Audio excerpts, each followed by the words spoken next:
تبي تشوفون السيارة هذه ولا هذه ولا هذه ولا هذه؟ يلا بينا.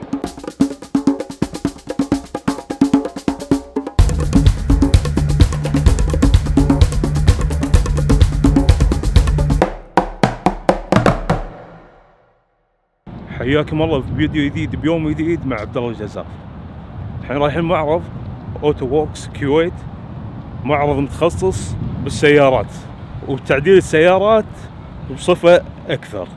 في اختراعات حلوة، في أشياء حلوة، راح نروح ونشوف. القاعة 5 و6 بأفضل المعارض المشرف. تونا الحين ما دشت المعرض ما شاء الله، على الرصيف اللي هني جروب همرات ما شاء الله. خلاص اصور الاشياء اللي برا لان غالبا بالليل راح يصير برد، يمكن ما الحق اصور. برابوس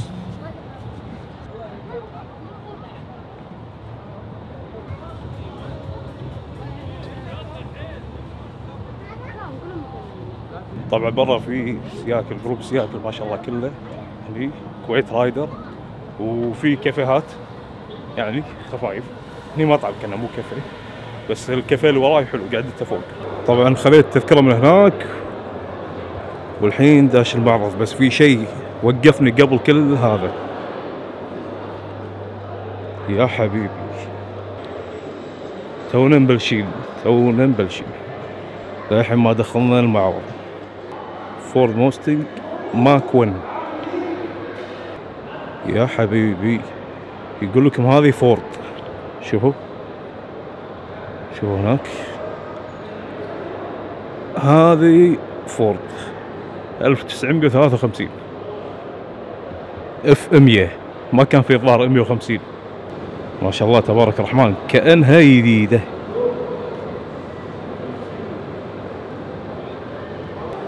شوفوا يا جماعة الخير، هذه استون مارتن استخدموها بفيلم داي انذر داي بالمسدسات اللي عليها.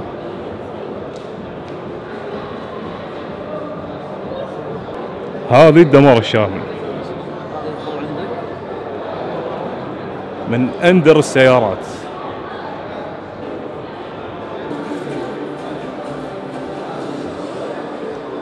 توني دشيت المعرض الصجي، في اشياء هني ما اتوقع تشوفونها بمكان ثاني. مثلا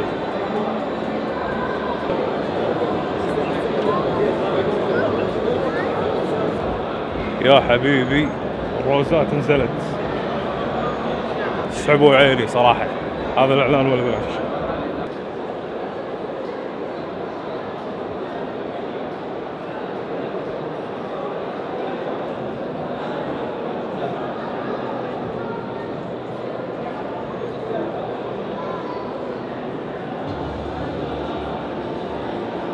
عشان احاول الم المعرض راح اصور الاشياء الغريبه، لان ما شاء الله وايد قطع غيار موجوده بالمعرض، فما اقدر المها كلها. راح ادور اشياء متميزه واصورها، غير كذي ما اقدر صراحه.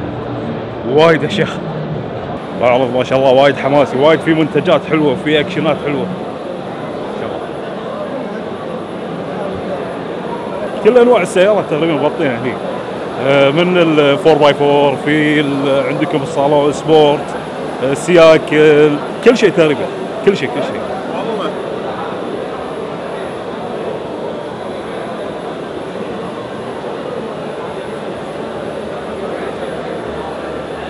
فكرة اعلان جبارة تلفت النظر، غصبا عليك توقف تشوفه صراحة. من كثر ما المكان زحمة، في ناس قاعد تنشر غسيلة هني. شوفوا هناك بعد بيت ثاني طبعا.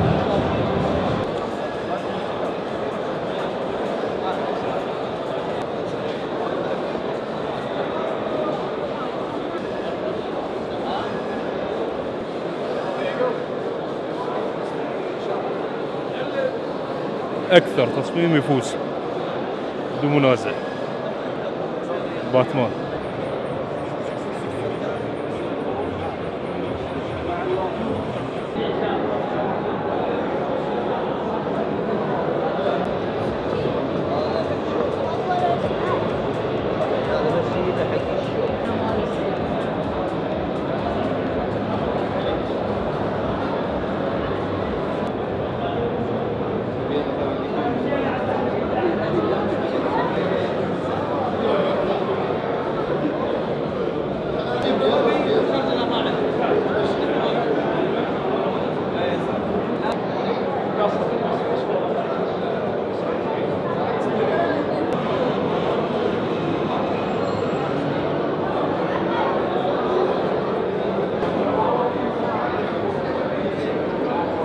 صراحة المعرض الحين مشجع ما شاء الله، في وايد افكار جديدة حلوة، في سيارات غريبة شفناهم برا مو تقليدية تبع متحف الكويت للسيارات. في شركات عارضة منتجاتها، قطع غيار، اشياء جديدة، مواد جديدة اول مرة يستخدمونها. ما شاء الله المعرض وايد زحمة من كل الجنسيات، حريم، ريايل، كل شيء ما شاء الله، مكان عائلي صاير، تجمع وايد حلو. احنا اليوم الثاني، باكر راح يستمر ان شاء الله ليه باكر، فما ادري اذا يمديكم تلحقون بعد الفيديو ولا لا، الله اعلم.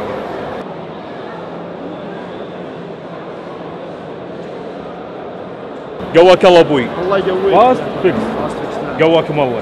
شو تصلحون بالضبط؟ احنا نصلح ونبدل زجاج السيارات. تصلحون وتبدلون زجاج السيارات. نعم. شنو في تكنولوجيا جديده عندكم؟ احنا نستخدم تكنولوجيا الكمبرسر. اوكي. مثلا عندك هذا الكسر نحاول نحفره بدرل دقيق. نعم. بحيث نضمن ان المواد توصل لكامل العروض. بالتالي نضغط الكمبرسر لحد معين ويعبي الرزن داخل ونلحمه بالبلاك لايت. نعم. زين. احنا نعرفه ان الكسور لازم نعالجها اسرع باسرع وقت. صحيح. زين. شنو اللي ياثر على الكسر اكثر؟ انا اقول شنو اللي تعبكم اكثر بالشغل؟ بالشغل تسلمك الله، اذا الكسر كان صار له فتره طويله. صار له فتره طويله. ليش فيه تراب وماي. لما نيجي نصلحه راح نلحم فوق الشوائب الموجوده، فبالتالي نسبه اختفاء الكسر تقل، يبين اكثر بالنظر. نعم. اذا عندك سامبل حق شيء قديم وشيء جديد مثلا؟ يعني كسر قديم كسر جديد. هذا الكسر لحظه، هذا الكسر هني امتداده تم تصليح الامتداد ماله، صار بهذا الشكل وتقريبا مو باين. نعم، لانه كسر نظيف ما دشت الشوائب للحين. برافو. نعم. زين، وشيء قديم مثلا حاولتوا فيه؟ الجامه هذه ما عليها شيء قديم للامانه. إيه؟ بس بشكل عام اذا الكسر كان قديم يختفي بنسبه 60-70% كحد ادنى يعني. نعم.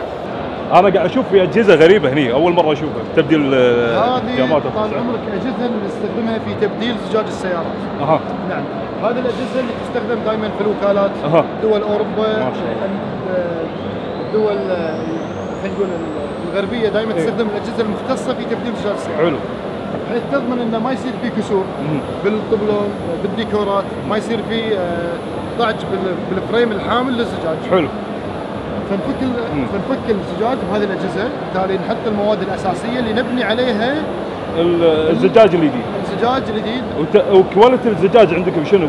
بالكواليتي طال عمرك احنا نستخدم زجاج طبق الاصل من الوكاله. طبق الاصل من الوكاله. نعم، في نفس البروتكشن الموجود على زجاج الوكاله. يو في بروتكشن حامي من الاشعه الضاره في العين في الجلد موجود.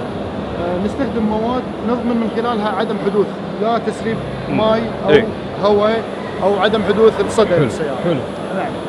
بس جزاك الله خير. الله يحفظك. الله يوفقكم ان شاء الله. اجمعين ان شاء الله. موفقين. شرفتنا حبيبي. يا هلا فيك. راح نحط ان شاء الله اكونتكم بالانستغرام تحت. شكرا لك. جواك الله حبيبي.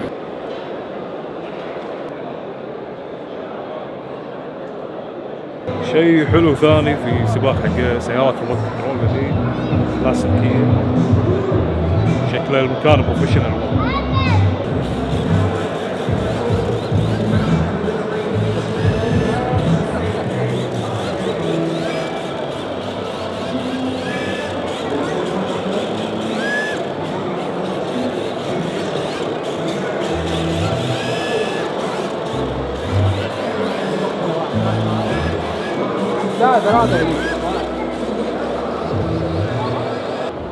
يا حبيبي شنو هذا؟ هذا ما راح يطلع شكله اليوم. اوه حجي خلص المعرض.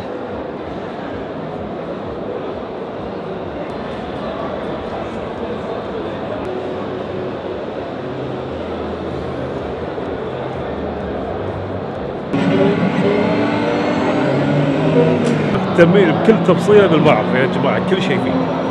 هو معرض ومتحف وقطع غيار وخصومات وسيارات غريبه، وايد اشياء حلوه والله. ان شاء الله يمديكم تجون.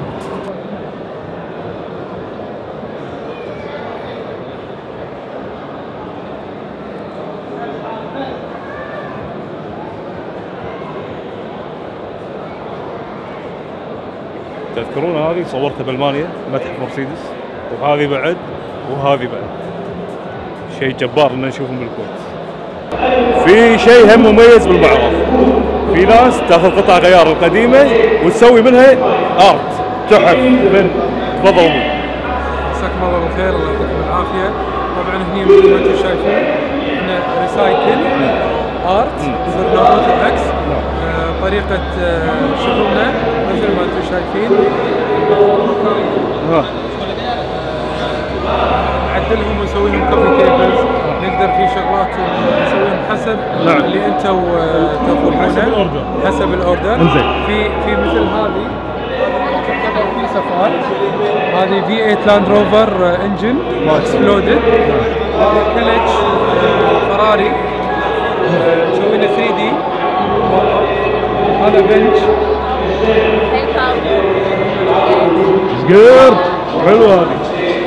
هذه يا زلمه. ايه هذا غطا الشوكه، وهذا الشافت. هذا غطا راس الماكينه PM. هذه سماعه بلوتوث. ايه في مكان AUX.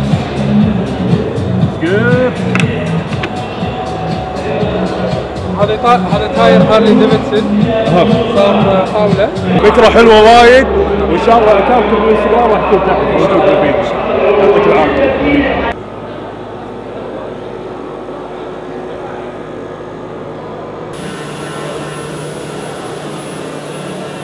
الله يعطيك العافيه. يعطيك حياك الله. شنو قاعد تسوون بالضبط هني؟ الDDR ثروتل بودي سبيسرز. نعم. قاعد نصنعهم هني على CNC. اي نعم. عشان الناس على الاقل تعرف البروسيس مالها شلون قاعد تصنع. فتزيد 6 to 8 هورس باور سيارات. ما شاء الله. لايف يا جماعه بالمعرض. وين اكونتكم؟ اوكي. يوتيوب شانل والانستغرام. بس قواك الله. حياك الله حياك الله. تصنيع لايف، في تصنيع لايف داخل المعرض.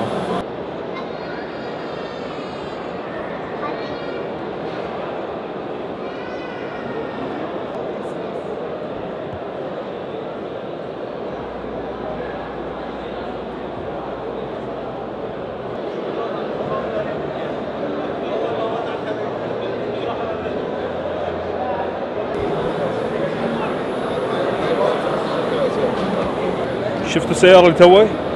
هذا اللي عليها برا مو صبغ. دقيقة. الله يعطيك العافية حبيبي. هذا شنو اللي بالضبط اللي على السيارة توي شفناه؟ مسوين رابنج ستيكر، هذا بروش ألمنيوم. نعم. مسوين الداخلية الكربون فايبر الأصلي. كربون فايبر أصلية. ليش داخل؟ خلينا نشوف إذا في مجال تفضل. مسوين السكان مسوين اللي بالنص عند المكيف والقطع اللي على الباب. ما شاء الله. اللي داخل هذا انتم مركبينه؟ بالنص لا مو مركبينه، احنا صابين على القطعه نفسها مسوينها كربون اصلي. والسكان جو سكان، احنا كله كان شموع، شايلين الشموع كله مسويين عليه كربون نفس المصنع. ما شاء الله تبارك الله. واللي على الباب وين هي؟ هذه؟ كانت صوت. الستيكر من داخل هم تحويل كامل. ما في اي غلطه يمين يسار، ما يبين كلش؟ ما تبين كم. اي ما شاء الله. حبيبي موفقين ان شاء الله.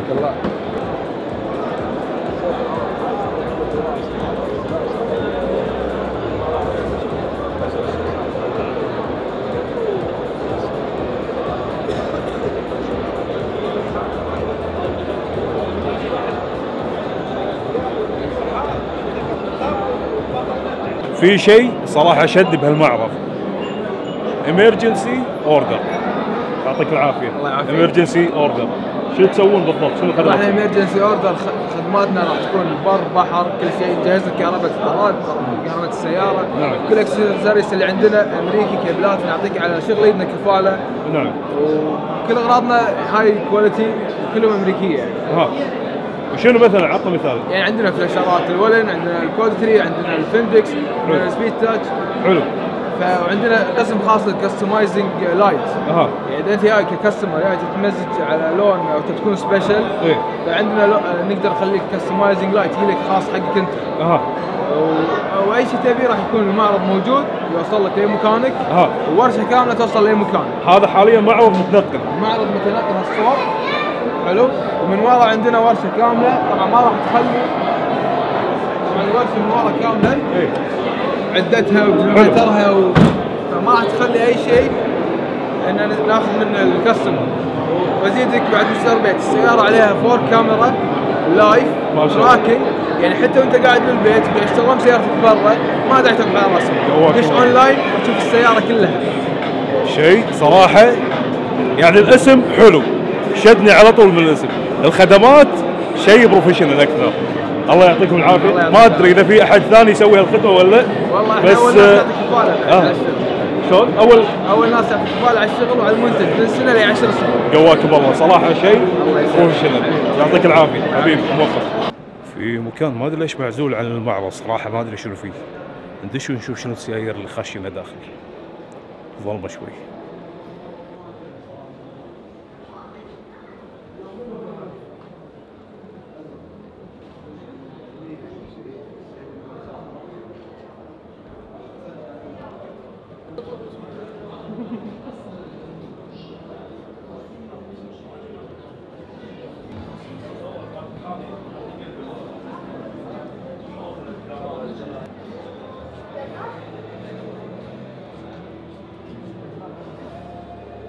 قاعد ادورها السيارة عشان يلصق عليها.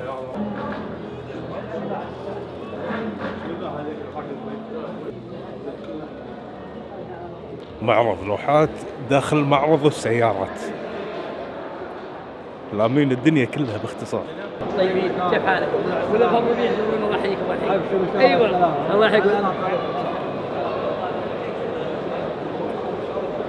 في شياب الله يحفظهم قاعد يطلعون السيايير الكلاسيك، كل واحد قاعد يتذكر سيارة أحلامه لو كانوا صغار. جوهم قوي صراحة يا زولي. في سيارات عليها القيمة قديمة تزعل صراحة. شوف هذا وأنا قاعد أمشي شوف شنو لقيت.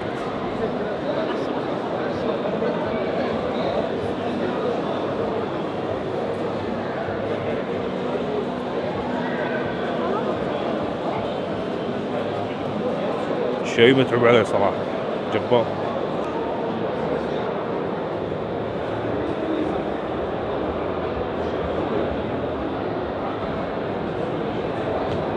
مطلعين مصارين السيارة.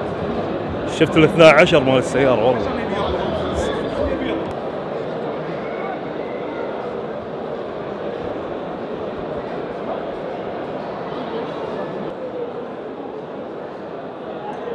يفوزون بأقوى مجموعة موجودة بالمعرض. كلهم منيات يا جماعة.